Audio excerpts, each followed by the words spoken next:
Welcome back to Eliances Heroes, where heroes in business align. To be part of our super community and find out more about Eliances, visit www.eliances.com. Now, back to our super host, David Cogan, founder of Eliances. Oh my, what a morning. We just had on the CEO and president of Big Lots. That's right, Fortune 500 company. Just interviewed the inventor of Dippin' Dots, and we had the president of Communication Concepts. Now, our next hero. Everyone knows Angie. Who do you think of when I say Angie? Well, her website she created with her partner in 1995 to solve the age-old homeowners' problems of how to find reliable local service. It's Angie's List, and today we have Angie Hicks, the co-founder of the company that could be reached at angieslist.com. So, Angie, how do you, though, come up with this idea? And it just grows into being nationally recognized. But what was the initial first spark?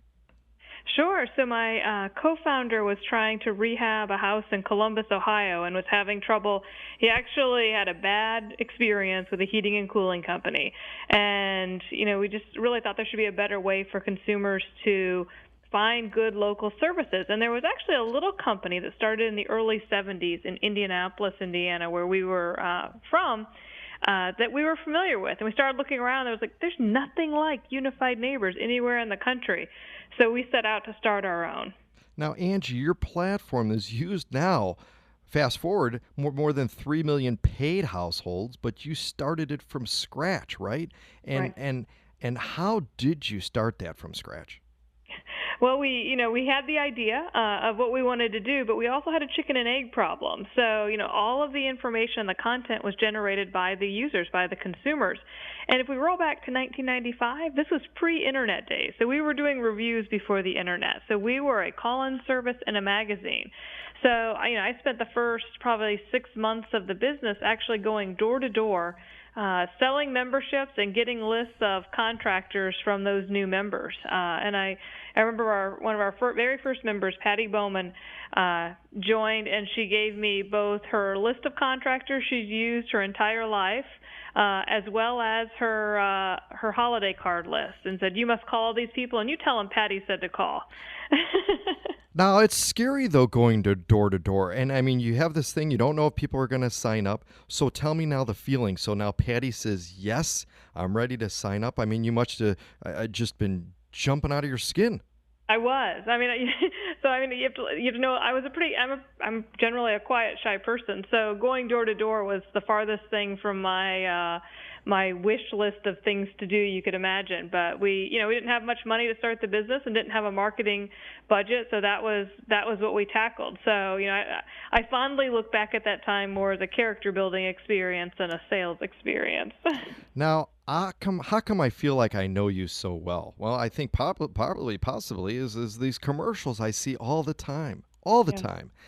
In fact, how cool is it seeing yourself on TV for the first time in the commercial? It was a bit surreal for sure. As I mentioned, I'm not that kind of. I'm pretty quiet, pretty keep to myself kind of person. So doing a TV commercial was that too probably wasn't in my list of dream jobs, but. It really, helped to bring to life. I mean, the most common question we would get around here is, well, who's Angie? Is there an Angie? Is there a real Angie? And, the marketing team just thought it was a real opportunity to take advantage of that question and, make a much more personal connection with consumers. Incredible. And they were right, because like I said, I feel like I know you. My family feels like they know you. Your website's grown to $83 million in revenue. How long, though, did it take for all of the really the momentum to take off? We did this, little by little. So, Angela started 20 years ago. So we were opening market by market. So we, the first handful of years, we opened about a market a year. And then it was really probably in 2006 that we really took off. We went from having about 30 markets to 100 markets in about 18 months. You're listening to Eliances Heroes. We have Angie Hicks. Angie as in angieslist.com. Go to her entrepreneur's line. This is David Cogan. Be part of the community. ELIANCES.com. Now, Angie, are you the CEO of the company?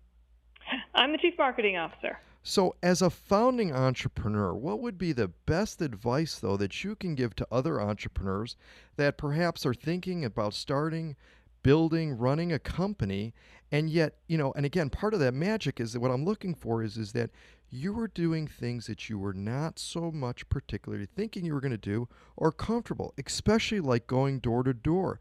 How do you share that with others that may not be comfortable, but yet have something that they know that everybody needs? Yeah, I mean, like in the early days when you're trying to bootstrap things and kind of get them off the ground, you'll end up doing everything. And there are certainly things that you might not enjoy doing. And, I used to always just prioritize my day. So like my little personal kind of how I got through things like that, I would do the things I didn't like first. So if I knew I had to, make some cold calls or, do things like that, I would do that first and then save the things that I enjoyed doing for later in the day. Now, you also went to Harvard Business School for your MBA. Can we talk a little bit about how you feel your education there brought and helped create and make you successful at what you're doing now?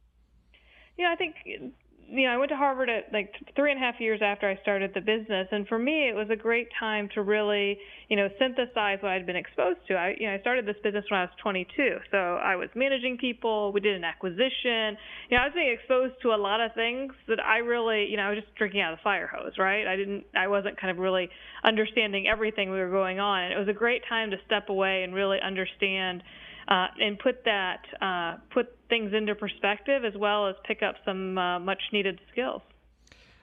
I mean, it's such a phenomenal story. I mean, and when you go places, do like people recognize you and say, "Wait a minute, Yeah.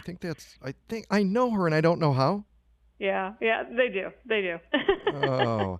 And advice that you have perhaps for students or maybe parents of students, regarding education and helping them be successful in business. I mean, here you got your MBA after you mentioned you started it. What advice would you have for parents that are working with their children, encouraging them, and how education played a role?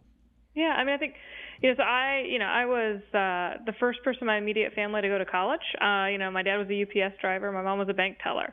And my parents were always incredibly supportive, but I was certainly kind of chartering a path that wasn't familiar to historically for us. So, part of it is like getting a school that's great for your kid. It's like, I went to a small liberal arts college, which was perfect for me because it was, an easy way for me to, kind of take that first step of being away from home. And that's really what kind of led then to, an internship opportunity, which then led to Angie's List. And I think, a lot of times, young people end up getting very set in their ways. I've got my 5-year plan. Here's where I'm going to be. This is what I'm going to do. And can get frustrated when things don't go right at plan. I mean, for young people, I just encourage them, like when opportunities present themselves, jump. When I had the opportunity to start Angie's List with my co-founder, he called me and said, "Hey, your parents are probably going to hate this idea. I'm going to raise a little bit of money and we can start this." It was certainly, I didn't define myself as an entrepreneur, but, look at it, here 20 years later, it was that kind of taking a leap of faith that early on. And, especially for, young people, kind of being entrepreneurial early on is harder because you don't know as much, easier because you don't have as much to risk. Angie, you had a need. You created a new platform for the masses to solve a problem. You built Angie's List from scratch, going door to door with a partner. You've grown it to a multi-million-dollar company. That's a hero. Angie Hicks. Go to angieslist.com. You'll see her all the time on TV and the incredible commercials that draw you in. This is David Cogan with Eliances. Thank you again.